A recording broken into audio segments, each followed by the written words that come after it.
Well, that was pretty good while we're switching out the chairs, right? Well, so our next panel, we're very excited to get an international perspective on infrastructure. Earlier, I had a chance to meet with Mexico's current chair of the governors, the CONAGO. The current chair is Francisco Dominguez, and the incoming chair, Governor Carlos Mendoza. And so we've got both representatives from Mexico and Canada. Up here on the stage, we're really thrilled to have with us a total of 5 premiers from our neighbors to the north. We very much appreciate everybody making the tremendous effort to come down here and join us. They're going to be joining us for this discussion on infrastructure from an international perspective. I believe that Canada is doing some really interesting and creative things on infrastructure, so we want to thank each one of you for joining us. We have Saskatchewan Premier Scott Moe, who is the chair of the Council of the Federation, which is our equivalent, is sort of like the NGA of Canada. Quebec Premier Francois Legault, Ontario Premier Doug Ford, New Brunswick Premier Blaine Higgs, and Alberta Premier Jason Kenney. Please give them a big NGA welcome. And thank you, gentlemen, very much for joining us. Thank you very much. So we have a great partnership between the COF and the NGA, and I thank you very much for being here with us. I'd like to just start the discussion by asking each of you what your priorities are as it relates to infrastructure and what our states can learn from the approaches and the investments. And I'll start with you, Mr. Chairman. Well, thank you very much, Larry, and thank you to all of the governors here, and thank you for the relationship that we have had over the course of the last year between the NGA and the Council of Federation, or COF, in Canada. It's appreciated, and I look forward to it as we move along. We've done all of the different types of infrastructure in Canada, P3s. We've done the public investment, obviously, and really worked with our private sector to ensure that there's maximum opportunity for that private investment across what is a very integrated economy, whether it's across the U.S., across Canada, or I would say even more so across North America, and what we can do to enhance the opportunity for that stronger continental economy, if you will. And before you invest in infrastructure, you need to have the trade agreements. And I would like to take the opportunity for not only the leadership on the negotiation for our USMCA, the modernization of NAFTA that was in many ways led by the United States of America, to thank you for that. Thank you for the ratification. And from Canada's perspective, all 13 premiers have put forward bipartisan support for that agreement to be ratified, and ratified very quickly without delay in our federal parliament. And I think you will see as the weeks go by that you will have that bipartisan support at our federal level. And I think it is one more step for us to building that continental infrastructure that we need to ensure that we have a stronger economy, and not just in our respective nations, but across North America. And so I do want to take the opportunity on behalf of all of the premiers to say thank you to each and every one of you in this room and the U.S. administration for the trade agreement that we now have. And not to interrupt, but we want to thank you, because our 2 organizations and the governors and the premiers working together to try to make this happen, and we want to thank you for your leadership as well. Yeah.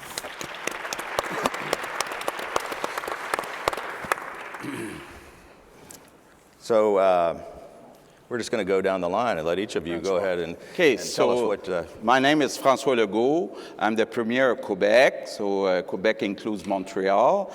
As you can hear, we speak French in Quebec.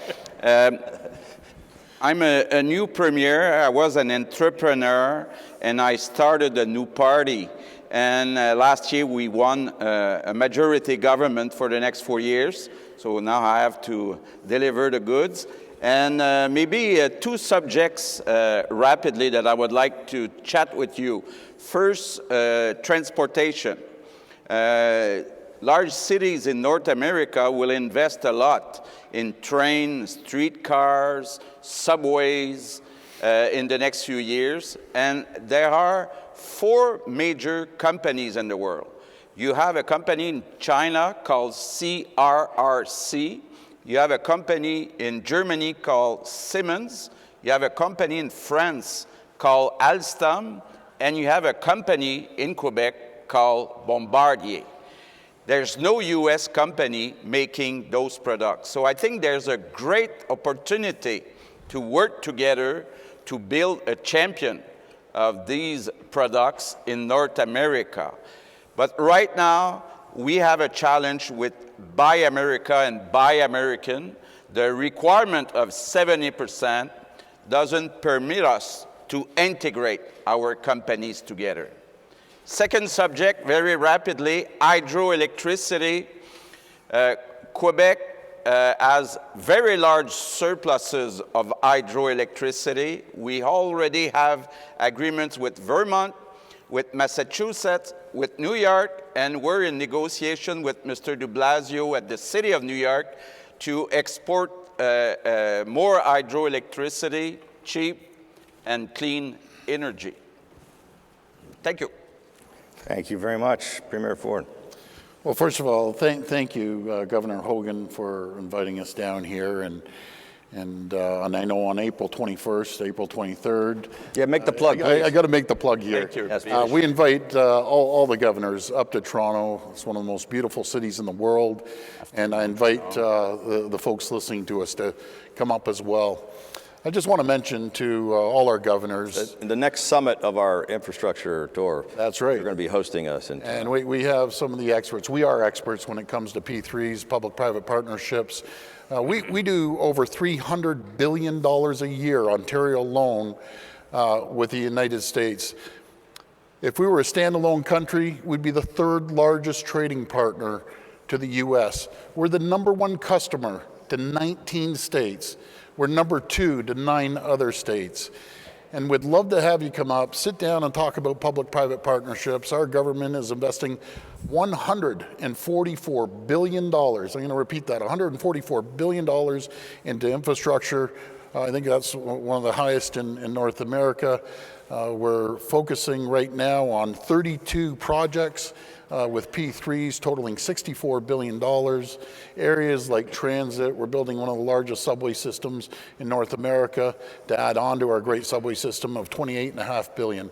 I'd like to invite you, your family, and friends to come up April 21st, 23rd. Maybe we'll even get you to one of those Raptor Championship team that we have up in Toronto. And that's probably, I think, is going to be the playoff time. So we look forward to winning the championship one more time. So thank you, everyone. If you make the playoff. Premier, We'll make the playoffs. Premier Higgs. Thank you, Governor Hogan. So I'm Premier of New Brunswick, and we have the largest refinery in Canada, and it would supply refined product to 80% of the market, Boston and North. And through that, in the forestry sector, 40% of the imports of pulpwood goes into Maine and feeds mills and sawmills. We have 17 border crossings between ourselves and the state of Maine. So we're very integrated. When we talk about an integrated economy, we're not only integrated in economic terms, but we're integrated in family terms. And as I said this morning, the borders have become not, at one time they were kind of an inconvenience. My dad was a border guard for 25 years, but now they've become a barrier. And it's a movement that we have back and forth. And I feel like we're not trading, we're not trading opponents, we're trading partners. And we've always been kind of joined at the hip in that regard. In talking about the infrastructure that we watched here in this video, what I find the partisan politics, very much the priorities don't get set on the needed projects. We don't have flexibility coming from, let's say, the federal counterparts in order to focus on the needs of a particular province. And we end up building things we don't need. And we do it so we can cut a ribbon and take a photograph. And that's why our infrastructure is in the state it's in, because we haven't been able to focus on an asset management program, we haven't been able to focus on what's needed and do it in a priority, and certainly we haven't been able to keep it to go from one election, from one government to the next. Now, I'm in a minority government with a third party kind of working together, so it's hard to say whether I'll be here next year or not. But in any case, we're going to focus on getting results on the things that are needed, and I think that's what that video was saying. Yeah, thank you. Premier Kenney. Jason Kenney from Alberta, the Rocky Mountain province in the west, and we are the single largest supplier of energy to the United States. 40% of your energy imports come from my province, with the world's third largest accessible oil reserves and also huge natural gas reserves, which is a huge, I think, advantage to American and continental energy security and independence. With that energy wealth comes the need for enormous infrastructure. And increasingly, we are seeking to build green infrastructure as we move into the period of energy transition. We want to learn from a lot of the states, Governor, that have been very forward-leaning on P3s and in innovative ways of paying for the infrastructure that the taxpayers cannot afford directly. I'll give you a couple of examples. We've been major investors as a government in carbon capture, utilization, and storage technology, which we think is becoming increasingly commercially viable. And we're running a carbon trunk line from some of our refineries that are capturing carbon, and it will be injecting it into our sedimentary conventional oil basin to allow for enhanced oil recovery with a net negative carbon score. So that's a sort of P3 project, and we see a lot of opportunity for that in the future. Second and point is that Alberta-based companies want to invest billions of dollars in modernizing and expanding energy infrastructure in your states.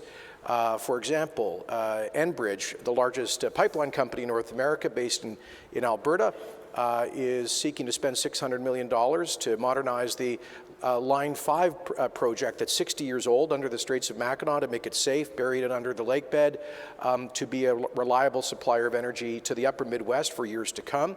Just met with the Governor of Minnesota about their effort as well to replace a 60-year-old pipe through Minnesota to Wisconsin through Line 3 to create modern and safe technology, a lot safer than moving energy by train. And finally, the Keystone XL project, where TC Energy is prepared to spend billions of dollars, as you know, through 4 U.S. states to expand and modernize energy infrastructure. So we are committed to being really a global leader in green tech in the non-renewable resource sector, also moving towards renewables, but continuing to be the largest supplier of energy to the United States, hopefully through this modern infrastructure. Thank you very much. So we touched on this a little bit, but the cross-border infrastructure is so vital between our two countries, between our states and provinces. How can your provinces and our states work together to improve cross-border infrastructure?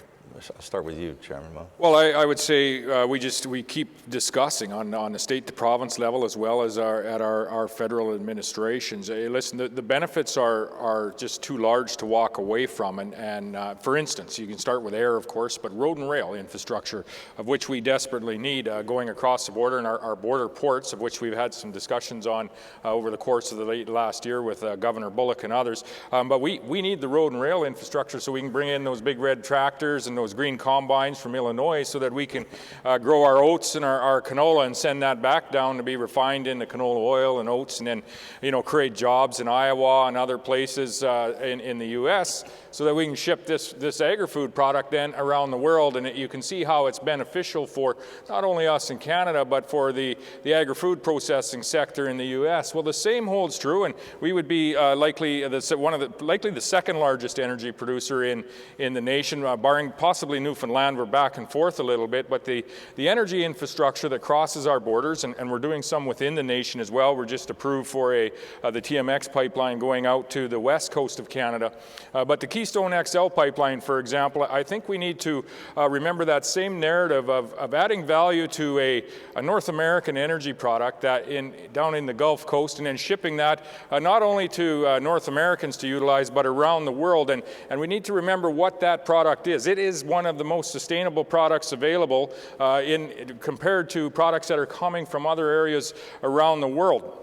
For example, Premier Kenney, had mentioned that they're using carbon capture and storage. We're using carbon capture and storage off a coal-fired power plant as well, taking that carbon, adding it to carbon that's coming out of the gasification plants in North Dakota, and putting that into enhanced oil recovery, bumping up our harvest, driving down our carbon per barrel of oil. We have a methane action plan with our thermal plants up in the Lloydminster area that are driving our methane emissions down 40 to 45%.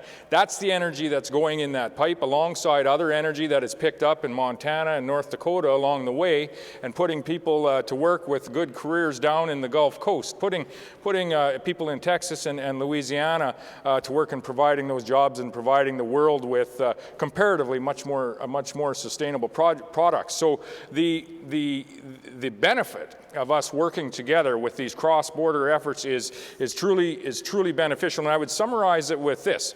The benefit of us and our Canadian Football League of importing American college football players has greatly enhanced the caliber of football in our football league. And I would also say that the benefit of Canadian exports of hockey players to the U.S. has greatly enhanced the opportunity for the National Hockey League and the Capitals. Won not that long ago, and 3 Saskatchewan boys on the St. Louis Blues this last year. And the benefits are huge, and we should always be striving towards those benefits for our economy and, of course, our professional sports organizations. That's pretty good. Premier Legault. Yeah. I think when we talk about infrastructure in 2020, we also need to talk about environment. How can we reduce the greenhouse gases in North America? Do our share to save the planet. And I'm very proud to say that if you take the 60 states and provinces in North America, Quebec is first. We have the lowest greenhouse gas per capita in Quebec. The reason for that is hydroelectricity. We have surpluses that we're trying to export. But even if we have the lowest greenhouse gas per capita, we want to do more. So that's why if one of the governors, has some projects about electric cars, about electric trucks, about electric buses. And like I said, if somebody is interested to have a partnership with a company making trains, subways, and streetcars, I would like to talk to your people and see what we can do together, because we really need to reduce those greenhouse gas. And I think that the young people are asking for that, and we have a responsibility. Thank you, Premier Ford. Oh, thank you, Premier Legault, for leading into. We also produce trains, planes, automobiles in Ontario and Bombardier, and we're number 2 to Michigan. We're just slowly, just slightly behind, I should say. Michigan, we produce over 2 million automobiles a year. We have the big 5 up there. But going back to the infrastructure, we're looking at bilateral agreements with states, so we can work from province to state. Governor DeWine, I know our group, we're working together to put a great program together to make things easier for the infrastructure folks from Ohio to come up and invest in $144 billion. That's one of the largest infrastructure projects in North America that you can get involved in. We have a great organization in Toronto, and part of the Ontario government called Infrastructure Ontario. They're experts. We're one of the best in the world. I'll give a plug to our friends in Australia. They're good. We've been doing it for years. We outsource that technology. So if you come up April 21st to April 23rd, we'll set you up with the experts in Infrastructure Ontario and show you folks how we can do public-private partnerships. But come up, take advantage of the $144 billion that we have there, the $28.5 billion subway project that we're doing, and a wide range of other infrastructure projects. Ontario is an economic powerhouse in North America. He's quite the salesman. Premier Higgs. You know, thinking about the integration between our borders, I think of a project up in northwestern New Brunswick, in Evanston, Madawaska, so up northern Maine is, and we're building, there's a new bridge infrastructure plan there to connect. And the interesting thing about that area, and when I talk about the integration of our trade and our our activities. We have a pulp mill on the New Brunswick side of the border that feeds a paper mill on the Maine side of the border. So the two are linked. It brings us to the softwood lumber agreement and the 20% tariffs that are currently on our producers, or at least 50% of our producers. And if you look at the whole supply chain between Maine and New Brunswick, we have a very integrated flow of chips, of pulpwood, of tops, of going back and forth that feed the industries on either side of the border. So the infrastructure that we have that moves our materials around is unique, I think, in terms of the integration, but it's strategic in order for us to maintain that business atmosphere and that business to be viable. Speaking of Maine, by the way, Governor Mills, I don't know if she's here, but we will be having our summer meeting in Maine, and we're looking forward to Toronto, but we also invite you to cross over the border right from where you are to come to visit us. A lot of the governors will be at the summer meeting in Maine, so it won't be that far to go. So to that point, I think of Campobello Island, where President Roosevelt's summer home was. Yeah. We can't even get to that without going through Maine. So we talk about access and such, and I suppose you've probably been to Campobello. There you go. Okay, well, Premier Kenney. Well, I think your question was about cross-border infrastructure. I just make one point to echo what we heard from the private sector panel, which is how critically important regulatory certainty is in moving forward, because... you have the same kinds of issues? Exactly. And I mean, Doug can talk to this in Ontario, but I know I was in the federal government when we announced the new Detroit-Windsor border crossing bridge, the Gordie Howe Bridge, I think in 2010 or 2011. It's a decade ago. Yep. And as you know, that became a huge political fight and years and years and years of delay. The opportunity costs, the infrastructure costs go up. The only people that make money on these deals are the lobbyists and the lawyers. And we have the same thing going on with the Keystone XL pipeline, which has now, there was a 7-year process leading to a veto, and then 2 presidential permits and endless litigation. Finally, it appears to be ready to proceed. But this, investors are not prepared to wait endlessly to risk their shareholders' money in these kinds of projects, and neither should we as political leaders. When approvals are given, especially on cross-border infrastructure, we have to seize the day and move forward. Very good, thank you. We're going to open up, see if there are any questions from our governors. Anybody? Governor Hogan, I'll take one. I don't see where that's coming from, but jump right in. Thank you.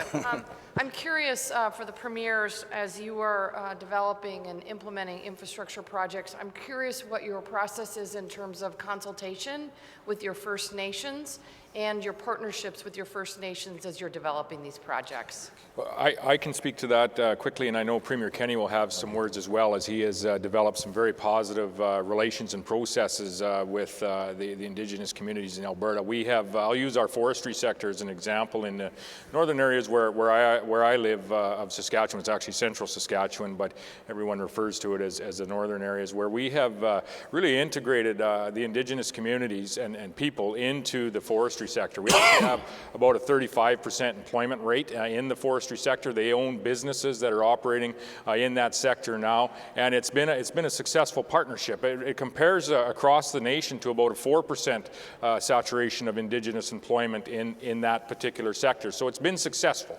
It's been successful for communities to be integrated not only in the employment area, but also to be owning businesses and operating businesses that are working in there, and really to be part of the sector, if you will. And so that integration, it didn't come easily and it didn't come quickly.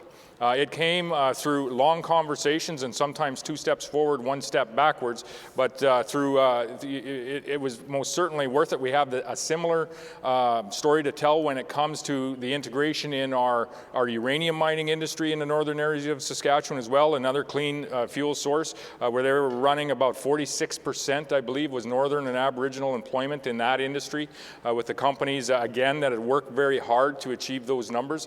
It's been successful. But there's more work to do, and I think Premier Kenney can speak about some of the current work in Alberta. In Canada, there's a constitutional principle that has developed through recent jurisprudence in the last couple of decades, that the Crown, the state, has an obligation to consult with Indigenous people on any infrastructure in their traditional territories. And we're finally starting to get clarity about what that means. It has created some investor uncertainty. And at the same time, it has helped to bend the curve where the private sector is now much more willing to be proactive, to engage, to approach First Nations communities with benefit agreements. And now one of the challenges we find, though, is that many of the First Nations want to be partners in prosperity, want to move their people, often in remote areas, from poverty to opportunity through infrastructure jobs, construction jobs. But they don't have the financial depth to do so. And in many cases, they don't have the financial expertise or experience. So that my government has recently created a new crown corporation, a state enterprise, called the Indigenous Opportunities Corporation, backstopped by $1 billion of our credit, to support Aboriginal co-ownership or financial participation in major resource projects. And there's great excitement about this. I brought together all 48 of our Indigenous chiefs shortly after being elected, and there was virtual unanimity about being partners in that kind of an approach. Great, thank you. Governor Herbert? Well, thank you. We're honored to have you all here as premiers, and welcome. We've had you many times before, and we hope you keep coming back. Premier Moe talked about the great athletes in Canada, and I'm proud to be the father-in-law of one of the greatest wide receivers in CFL history, Ben Cahoon. Yes, sir. Played for the Alouettes. That's right. And You are correct. He was one of the greatest. in the Hall of Fame, retired Absolutely. in Jersey, in fact. So we have fond memories of those days, and we appreciate our friends to the north. My question for you is this. You mentioned, Premier Kenney, about the delays that occur. It seems that we have not only the political fights here in the States, but sometimes those go into the legal courts, and litigation after litigation after litigation, a long, many years delay. What are you doing in Canada that maybe we can learn from? It seems that you don't have as much litigation there as we have down here. Don't be so sure about that. We're in the courts. How long, because I've heard, at least in Calgary and the energy things there, that once you've made a decision, we have a NEPA process that seems to never end. Once there's been a decision made, then don't we come to an end where there's no more litigation, no more lawsuits? I think we all wish that were true, but I don't think it's been our experience. And part of that is because of the recent jurisprudence over the obligation to consult Indigenous people on their traditional territories, because quite frankly, not even the courts were entirely clear what that meant.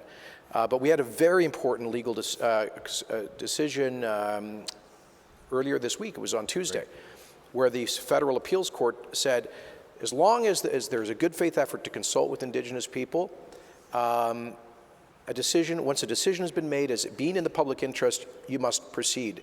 I'll give you one example. We've got this Trans Mountain pipeline going to the West Coast. 129 First Nations were consulted. 120, according to the court, were in favor or not opposed. Only 5 were opposed. And the court has finally said the 5 do not get to stop progress for the other 120. So there is now I would say legal clarity for the first time in a long time in Canada, at least on that dimension of law. And I think in fairness to that, this process has provided that example of how we all need to do better on consultation and integrating, all along the route into the opportunity for ownership and participation. And in these resource projects, I spoke to the forestry industry. They truly do want to participate in some meaningful way, and they're long and drawn-out conversations from time to time that do end up in the court from time to time, but we are doing better, I think, as we take steps forward in the nation. And I'd like to, comment in relation to getting projects. And part of the consultation process has been trying to define what that consultation process really is, and what parameters have to be covered. A previous government for us, tried to expand an LNG operation because we are a natural gas operation, which we have significant resources, but it wasn't successful. And we're taking a new approach here to work with the First Nations to help move it, because what we're learning, I think, and it's time to learn this, is that we need their help. We need their help to move big projects forward and avoid some of this litigation and these efforts, because it's a new day. And I think we've seen it right in our own province to expand on that natural resource and to move in an LNG export way for the future. So we learn along the way, and the sad part, sometimes the lessons learned aren't let's say, taken and moved forward. They just are repeated. Governor Burgum. Thank you. I just want to say thanks to all the premiers that are here today. As a state that has a 330-mile-long border with Canada, I especially want to say hello to our neighbor to the north, Premier Moe, and I know along with him and Premier Palliser from Manitoba, we've really been operating as neighbors because as a number of the premiers have said, this isn't just about the built environment that connects us, it's also families. We've got people that grow up in North Dakota that the nearest hospital is across the border, and that's where they're born. We've got people that are farming on both sides of the border that might be hauling their grain to the nearest grain elevators on the other side of the border, and this has been going on for hundreds of years. In addition to the built environment, we've also got rivers. We've got two, the Souris River and the Red River of the North, both which, one starts in Canada, comes down in North Dakota, goes back to Canada. The other one that forms the border of North Dakota and Minnesota goes north. We have over $3 billion of flood protection projects going on those two rivers in North Dakota, but again, the ability for us to have basin-wide collaboration on those projects has been fantastic, because we might be two countries, but we're in one. The water doesn't know which country it's in, and we've got to work together across those things. And so the other last thank you I want to say is, and people may not know, of course, this is one of the longest borders in the world that has for centuries been between two countries where neither has invaded each other. I guess with the exclusion of the football players and the hockey players going back and forth, there's been no invasion. But we have, in North Dakota, dedicated along with Manitoba and the country Canada, there's International Peace Garden. The garden actually spans the border. So you can enter the garden, and it's an extensive multi-mile long place, and you can pass and forth freely between the two countries. It's a unique thing in the world. And this last year, our legislature dedicated $5 million for infrastructure improvements in there with the idea that would be a match from Canada, and we're understand it's moving forward with the legislatures, but we hope to have that happen. And we've talked about the First Nations and the Indigenous people. When it was created in the 1930s, there was a beautiful peace chapel built on the border celebrating this amazing relationship between our two countries, but it had quotes from 60 leaders around the world around peace. But none of the Native nations were represented in that.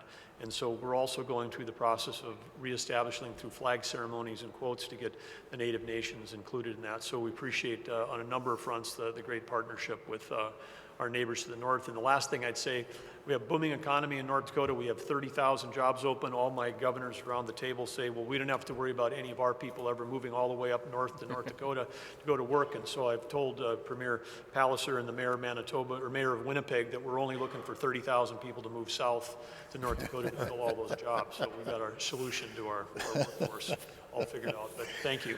Just a comment. I just have to correct the governor on one point, small point of history. There was an invasion. In fact, there were 3 invasions of the Irish Fenians from New York State that you guys got loaded up and they sent up north in 1867, but that only lasted about 48 hours. So, and Governor, you're exactly right. The integration of families across the border, in particular in a close where we have a shared border between North Dakota and Saskatchewan, is closer than even we may know. As there may be one individual on this stage that has a daughter that is for the last 4 years has been attending MSU in Minot, North Dakota, and is now looking very much at the UND in Grand Forks, and she's, I think, eyeing up one of those 30,000 jobs down there maybe at the end of the day. And I'm hoping she comes back to see her father every now and again. I guess I let the big cat out of the bag on who that is, but you're right with respect to water infrastructure, and that's direct public investment for the most part that has been occurring north and south of the border for decades now on that particular river system that impacts Saskatchewan, North Dakota, as well as Manitoba. And we have a significant sized dam just north of the border where we have a joint operating agreement on that dam, so that we are always talking with respect to when the gates are open, how they are opening, and that investment is happening north of the border, doing its best to protect people south of the border, and then coming back as the water flows back into Manitoba. And I know there's been tremendous amounts of infrastructure more recently invested in North Dakota on that very same river system, and it's really a joint investment coming at it from both sides of that 49th parallel that is for the benefit of so many. And first of all, Governor, you're 100% correct.